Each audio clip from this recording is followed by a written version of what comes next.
So, Fred, thanks for meeting me today. Appreciate that. Perhaps you could just introduce yourself and some of the stuff you've done for Dublin over the years. Okay, well, thank you for the opportunity to talk about one of my favorite places on earth and one of my favorite groups of people on earth, the Dubliners. Um, 11 years ago, the music director here, named Michael Bloss, resigned very precipitously, and there was a sudden search for an interim musician while a search went on. And at the time, the congregation also had interim ministry, and the lead minister at that time was John Ambrose, a friend of long standing. Mm-hmm. And I understand I was one of several candidates. I don't think I came with any special halo around my head or anything. But I was very pleased to be appointed, and I commuted from Toronto for a whole year. And we had a great time. And we did public concerts as well as the regular Sunday liturgies. And at the time, my full-time job was being a professor of music at Emmanuel College, Oh, wow. the largest theological school of the United Church of Canada in Toronto. And in fact, I had just been successful in establishing Canada's first and only Master of Sacred Music program, which is a collaborative effort between the Faculty of Music at the U of T and the Toronto School of Theology. So it was necessary for me to give a lot of attention to that, and therefore we kept my contract to 10 months, after which a replacement was found. And in the meantime, I got quite interested in people and things in Guelph. Yeah. And in January, actually it's an exact week, 5 years ago today, we signed an offer to purchase a house in the village by the Arboretum. Oh, yeah. And we moved from Etobicoke to Guelph to take up residence here. And our 5 years at the village by the Arboretum was very happy, and we made a lot of close friends, many of whom are here in the Dublin congregation. My duties here, the first time around, I guess I should continue that story. Because I was resident in Guelph, and 2 years ago there was a sudden resignation of the music director, I offered to assist. Barry Cabina did half a year's work, and I filled in for the rest of the year. Yeah. And because we knew each other and trusted each other, it was a full acceleration immediately. And so we had a great Christmas concert with a guest harpist, and by that time Reverend Bruce was here, and we worked very well together, and that is a happy memory. And today I've been at the organ console again, and it just feels like an old slipper. Very comfortable, and lots of people expressing joy that we can worship together and make music together. I am, however, at the point in my life coming up to my 74th birthday when retirement is the order of the day. And although musicians never really ever retire, I will be doing much less in the future.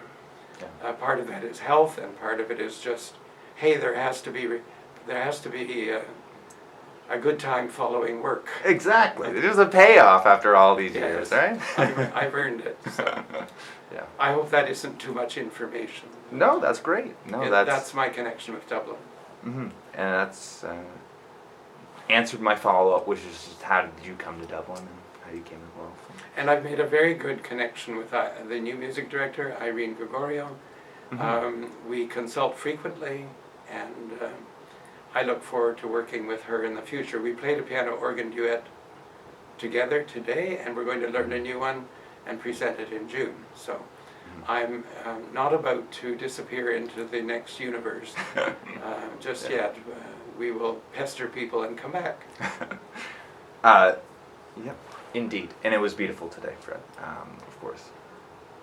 And the sort of just talking and following up sort of on your history about working at Emmanuel College and whatnot, one thing that's particularly of note is your, music and lyrics is applied to a few songs in the, United Church hymn book and whatnot, as well as, just your general work as being, a teacher at the Emmanuel College of Toronto. Perhaps you could speak on to how music and, United Church all sort of connected together in your life or whatever. Thank you for that question. It's a rather large topic in my life, because when I graduated in the 60s from U of T, I obtained a scholarship to study anywhere in the world, and I chose Germany. Oh, wow. Where I had a unique training with equal theology and music. The Protestant Church of Germany has church music schools, and the musicians are trained in both disciplines, so that they exercise a full, or they can fill a full pastoral load. Okay. And I was so captivated by this model that I determined that should I ever get the chance, I would like to arrange for that to happen in Canada as well. So on a personal level, I'm a very happy man, because we have the course now, training people to be to have musical capability and theological sensibility.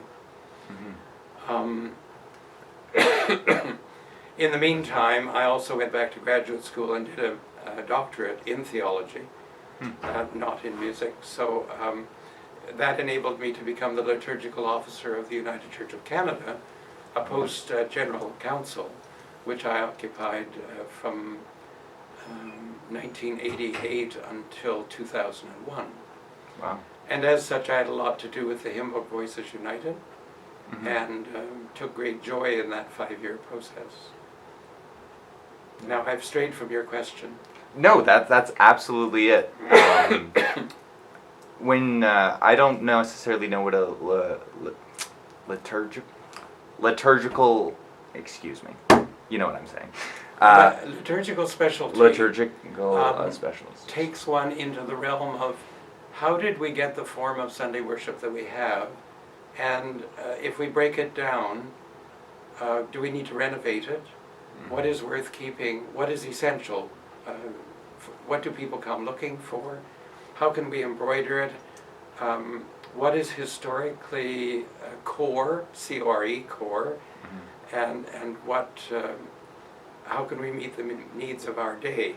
So it's finding that balance, and it's all contextual, because what suits this congregation may not suit the next one. Exactly. Therefore, one has to study quite a few models of what's available to make wise choices, depending on the pastoral situation. So the study involves learning how to write prayers, different kinds of prayers, how the Eucharistic service is constructed, that hymns are not just a time to stand and stretch your muscles, that there is actually theological content and prayer life going on while singing a hymn, so that you reach a level of integration that carries the worshiper seamlessly from the opening to the closing, and hopefully gives them an earworm or a thought for the week as they go back into the world. So that liturgiology deals with all of those facets, historical and current. Yeah. I'm guessing that's like a lifelong passion. Yes, it is. It also makes attending one of the big ones. It also makes attending church as a pew sitter rather challenging. It's like a hockey coach going to an ordinary game, and you think, why did they do that? But you learn to set those things aside. We all have the same reaction in a restaurant too. Exactly. Sort of the final question in our interview, and I'll extend it, not just Dublin, as I know you've moved territories a little bit, but I'll ask, what do you see in Dublin's future, and then maybe what else do you see in the United Church of Canada's future? Or what would you like their future to be? Excuse me. Wow. Well, first of all, when I worked at General Council, I was also the lead coordinator for the Standing Committee on Architecture. And the United Church is the only denomination, as far as I know, in North America, that had a group of professional architects advising churches, congregations, how to care for and improve their buildings. And I learned so much from those volunteers. Yeah. So, of course, when the Dublin committee proposed modifications to the space at Dublin, I waded right in and offered my 5 cents worth. And I'm very excited to hear about the discussion at the annual meeting as to whether modifications to the pews, modifications to the platform at the front are acceptable to the congregation. I'm not a person who imposes, but I am dedicated to pointing out facets of worship life that people are missing, because it doesn't matter what building you're in, the building always wins. Yeah. And there are certain things that are impossible when you don't have the space to do them. Yeah. So that was my line of approach, and as I say, I made a presentation and am so far thrilled with what I see on paper for the proposal here. Why am I excited about it? Because I think it will reach out and touch people who are at the moment tangential to the congregation, or who might come in and make faith statements that are as yet unspoken in this community. So, and I've walked the distance with many congregations during this, and it is revolutionary how people's understanding of what goes on a Sunday morning changes, and how they are transformed in their daily lives and empowered to be ambassadors. So I'm excited about that. As far as the broader United Church goes, it shares with many denominations the fact that there are so-called worship wars. Do you like pop music, or do you like guitar music, or the organ is dead, or choirs should be seen and not heard, to should we have pews or chairs? I mean, it's all over the place. Yeah. And I prefer to dwell on the local spirituality and identify what is going to pull people further into their faith journey, rather than setting well, the church should do this.